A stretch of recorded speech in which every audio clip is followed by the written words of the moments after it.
Ono što bih ja izdvojila kao jako bitno jeste da mi kada planiramo naše poslove tokom jedne školske godine, mi se stvarno trudimo, pored tog obrazovnog dela, da utičemo vaspitno na naše učenike. S obzirom na sadržaj vaših seminara, mi mislimo da su jako kvalitetni i stvarno nam doprinose da što bolje vaspitno utičemo na naše učenike.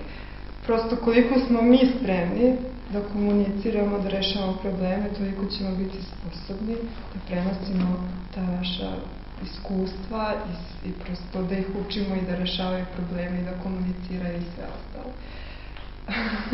Mi smo to, samo da kažem, i planirali u našem radnom planu za sledeću, prosto da nenasilna komunikacija, da obučimo naše nastavnike kako da se slušamo, kako da komuniciramo i sve ostalo. Tako da mislim da će to biti vrlo korisno za nas.